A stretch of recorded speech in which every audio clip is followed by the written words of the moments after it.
Welcome to Somerset Showcase. Today our guest is Andy Laurence, who does a lot of things at the high school. He's the math department content coordinator as well as an assistant coach for the basketball team, which is one of the best teams in the state this year. But today what we're going to talk about is he is also the handler for Griffy, who is the therapy dog at the high school. So can you tell us a little bit about what Griffy does here at the high school? Absolutely. So Griffy kind of does a variety of roles here. First off, he's in my classroom, so he's almost a student in my math class. So when we start class, whatever, he greets everybody at the door. And then during class, he's really good he sleeps under my desk, or he has like a bed over there, or he'll sleep at my feet while I'm doing this. But then when we have prep periods, I try to use at least one prep period a day to get up around the building. So we kind of make the rounds. And one of the best places I like to go is the gym, because there's like 80 kids in the gym at once in a PE class. So we try to take a couple laps around the track. We kind of interact with the kids. And then we usually try to make a stop at a few classrooms every day. So some of our favorites are some of the special ed rooms down on the first floor.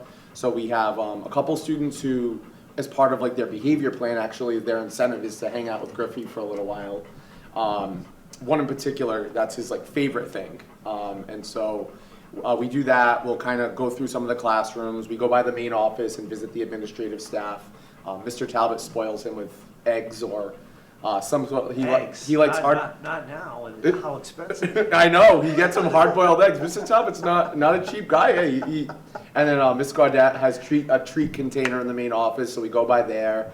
And then a lot of times, we'll filter through the third floor, because a lot of the math classrooms, if I go different periods, I'm seeing different kids.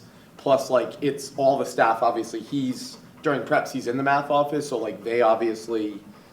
When I'm on prep, he's with me in the math office, so we'll go through with classes and go some of the math rooms to get him kind of through the classes on a regular basis. So what do you think the biggest benefit is to the students and the staff from what Griffy does? I think it's when you see kids walking down the hall, obviously it's 2025, sometimes they're zoned out, distracted, just talking to their friends, and if I'm walking by them, it's just, Mr. Laurence, hey, Miss Laurence, whatever, but it's not a big deal. But when they see Griffy, I see kids, literally just smile at him. Or reach a hand down just to pet him as he walks by. Or, they're oh, he's so cute, I love him. It's little things like that. Or, I'll be outside the math office and his kids are walking to class, they stop by and they want to just, pet him or say hello to him. And I feel it's just, those interactions. And then, when we come through classes, sometimes, some of the teachers are oh, these kids are stressed out today, they need the dog. And I'm sure enough, here he comes, he's back there right now, but he'll come through, and it's just even just to get a few pets in a couple of groups, I feel the kids kind of just calms them. And with the staff, when he's in the math office, he's family to them, so he's going up to other staff members, just getting pets. So every Monday I bring him a toy, and he'll sit by my desk and he waits for his toy. Hence he has his own toy box. But he's just amazing to have around. He really knows when you're down, and he just comes right up to you and he'll just sit with you, and when you need that little oomph to get you going, he's just amazing to have. I think he's here, as far as I'm concerned, he's here more for me than he is for these students, and he's just amazing. Hanging out next to them, getting treats, and we're connected to the science office, so Mrs. Tinkham, the head of the science department, has a jar of peanut butter and treats in there for him. So he goes in there and gets some treats and then hangs out with the science teacher sometimes. So it's just kind of it's like having your family dog, but your big family is Somerset Berkeley. I guess that's kind of he's the honorary dog of the people here when they're not at home to be with their own dog. So it's kind of that feeling when you walk in the door and your dog is so excited to see you. That's how he literally feels when he comes to school in the morning. He starts crying at 6:40 in the morning for his leash and looks up at it, waiting for me to put his leash on to go to work. So, I feel it's an equal benefit for the staff and the students, just because of a lot of staff I need him right now, I've had a day, and you just walk up and a few pets, and just kind of it's a calming effect. How long have you been doing this now? This is my second school year. Griffy went through the classes. When he started out, he was a puppy, and then I put him through the classes. He was certified at like about 8 months old, but you can't get insurance and get them fully certified until they're 1. So once he turned 1, which was August of 23. He's born in 22. So in August 23, he turned 1, and that's when I was able to like finish the process. And then after the school committee discussions, he came in October, right before Halloween 2023. So this is like a year and a half now. And how has Griffey adjusted to this club? He loves being here. Like he's more routine oriented. So like one of the things that's a little challenge is like if we walk towards the gym, he expects to go in the gym. Like I can't be like, all right, we're gonna zag and go to like music or something. Like he likes certain places. Like obviously he knows if we head to the walking track, he's getting a couple of laps with the kids. So he's seeing kids, he's like playing with them, and so like that's like his fun. So like I feel like he's very like comfortable here now. So it's like when we come down the hallway, he knows like I come to room 318. So like it would be weird for me to like stop next door. He doesn't like, in his mind he's like, why are you going there? This is my classroom. So a lot of that stuff, but I would say it's like even outside, like when we do the walking track outside in the spring and visit a PE class, like he doesn't mind going on the bleachers anymore. He doesn't, like, he's kind of just like anywhere here, he's used to it now. So like some of the new places, new sounds, new smells were like, at first was like getting him used to it, but I really feel like he's just, as you can tell, he's sleeping on camera now, but this is like his home away from home. He probably knows where the snacks are. He does. There's some in Mrs. Tebow's drawer, there's some in like all these various places around the school, so when we go to the main office now, it's literally a beeline to Mr. Talbot's office because that's where all the good stuff is. Can you tell me about the training he had to go through in order to become certified? Yeah.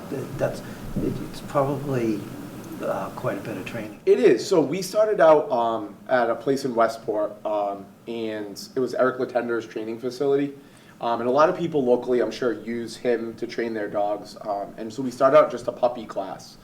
And they go through like common commands, like being able to come when called, stay, sit, respond to like the word no if like or wrong, like for not doing what they're supposed to do. And so we went through that when he was really under 5 months old, and he was great. And I was like, wow, this dog is with it. And it wasn't my intention at first to put him through the therapy dog training, but I was like, he's smart. Like I feel like he could handle this. And I was like, we don't really have raters at the elementary schools. We don't have a dog here, and we have kids and like staff that could use it. I'm like, let's just see what happens. So I'm like, I'm gonna put him through. And so you have to do these 10 good citizen commands at the facility, and it's called AKC, which is the American Kennel Club Canine Good Citizen Test. And it's 10 commands that they have to be able to do in front of a crowded room of other dogs, other handlers, and they have to be able to not be distracted. So for example, like I would have to be 20 feet away from him, and he has to stay there until I'm ready for him and then come to me. He has to be able to walk through a crowd, like a hallway here, and not stop at every single person, or if there was another dog, not be at that dog. He has to be at my side. And so like I have to be able to leave him with another handler and like leave the room, and him have to be okay with that. Because like just in case of an emergency, or if he has to go out, like he should be able to go to like a friendly stranger, someone like that he's aware of, that he would know. He should be able to go with somebody like that. So there was these 10 commands he had to master, and then you have to take a test on that. So he passed that test. And once they're good citizen certified, you can then apply to a therapy dog group. And you have to basically do the same thing, be able to pass a test, and then that allows you affiliation with that group, and that group enables you to do things like visits at a hospital, nursing home, schools, like anywhere that you could imagine. And then once you're affiliated with them, you pay basically for a membership that gets you insurance if you're just doing therapy visits at a nursing home, like not your work, and then you can apply for work, which is a separate fee, which I do pay for, but it's money well spent. I pay that fee every year for $2 million of insurance. But basically it's liability insurance while he's at work. So, I mean, I don't have any concerns about his behavior, as you can see, but it's just for the district and like for protocol, if you have a dog at work, it obviously has to be insured. Now, I don't know how anybody could be uncomfortable with Griffey in the room, but if there are, like, people who are just Yep. uncomfortable with dogs in general, do you know when you're going to a classroom? So I basically will, I kind of by this time of year, I know where I could go or not go. At the beginning of the year though, I will ask before I enter, is it okay if I come in? So that way, like, I'm not going, like, I do know a few students who are like a little bit averse to the dogs. So I'm aware and I will just keep a distance. They are not afraid like him walking by, it's more of like close proximity. And I get that, some students have had a bad experience with a dog earlier in life or just for whatever reason. So I'm respectful of that. But I've also had kids I've been told are afraid of dogs and then they see him and they've overcome that. Like I had a young lady last year when I was covering a PE class that said she didn't like dogs, and by a few weeks into my filling in that class, she was bringing him toys, like, and walking the track with him. So it's definitely, I think, if you're gonna start out getting used to a dog, a 2-year-old golden retriever is a pretty good start, but I do make sure at the beginning of the year, before I start my class, I send out a notice on Google Classroom and say, I do have the therapy dog in my room during class. If you are uncomfortable with that, here are some options. One would be that I can leave him in like my office during class. Like if it was my student that is uncomfortable, he could just basically go in my closed office and rest for a period. My office locks, he could just rest on a bed in there. I have not run into that yet, where a student did not want to be in my class because of that. But I do at least extend that offer, because obviously my #1 role here is their math teacher. So I'm not going to prohibit someone from entering my room over the dog. But so far, I mean, I have not had any issues where a student did not want to be in because of Griff. Yeah, tell me a little bit about Griffey's background. Where did you get him? So I actually got him in a sonnet at a kennel called Millstone Kennel. It was one of those situations where I've had Goldens for the past 20 years, and I had 2 of them, and unfortunately one unexpectedly passed away. It was in September of 23. He was fine one day, the next day he wasn't. They said he had inoperable tumor. I offered to, like, I had insurance on him, pet insurance, and I was like, I'll do anything. They're like, honestly, like, the most humane thing to do is like not to do anything. So it was very challenging, and my wife was a little hesitant to get another one right away. And so I've always loved my relationship with male golden retrievers. Something about, I have a girl at home, she's great, but something about a male golden retriever, they're just so loyal, and like I feel like they're very, like my style, like ready to go for a walk, ready to go for a ride, like always ready to party, you know, like do something. And so I got him, I found this breeder, and he had 2 litters that were coming around the same time, and one was for the most part spoken for, but he said if you wait a few weeks, you can have a pick of the litter. And I was like, of course, like I'll wait. So we got to go at 6 weeks with my wife and kids to the kennel, and there were 4 boys to choose from, and it was down to Griffy and the huge chubby puppy that they had, and I was so torn. But Griffey's face reminded me of my golden that passed away, and it was just like, not so much where it would have been like upsetting, it was almost like comforting to that in some sense. Like it had a little bit of the same features, like a little bit of the bigger, blockier head and just that big black nose. And like my kids and I, we all agreed, he was like hovering around us the most too, just like constantly coming back to us. And so we just knew, and so we were able to go back and get him at 8 weeks. And then from day 1 that we got him, he literally came everywhere, so that we could get him used to anything and get him trained. And so the first night I had him, I brought him to my son's soccer practice, and then we had to go to a soccer tournament that weekend. He was at the fields with me, and he's kind of been like my kid's team mascot since he was a puppy, where he'll just go, when he's allowed, of course, like he'll go and he comes along. So even before he came to the high school, he was used to going to these types of events? Yep, so when I was doing the training, I would ask places when I was going if I could bring him in, because I was working towards therapy training. So like my daughter played at Swansea Rec for basketball in a girls' league, and like while she was practicing, I would sit with him on the side and like make sure he could remain calm while basketballs are everywhere and things were going on. I would bring him to like Walmart and put his vest on and basically put the in training vest and ask like, is it okay? He's in training. Places like Marshall's, Dick's Sporting Goods, TJ Maxx, they're very flexible about bringing in like dogs that are trying to like either be emotional support or if they're trying to do full service animal. So those places, and obviously pet stores, it's really good to, I used to bring them in Petco or PetSmart just to interact with other dogs and just to be able to do commands because you have constant distractions and smells. So we would actually go in the back of Petco and just go up and down the aisles, and I would wait at one end and my wife would be down there with him or my daughter, and we would go one end to the other just to kind of work out all those distractions. So that way I could trust him like under any circumstance. I mean, you were talking a minute ago about golden retrievers being loyal. Yep. Do you think the temperament of that type of dog lends itself to being a therapy dog in a school like this? I do. I do think that there's a lot of, like, you can find, there's been other dogs who are rescue dogs where you just find a dog that is willing to be trained and like, it doesn't have to be a golden retriever. It could be a mutt, it could be a lab.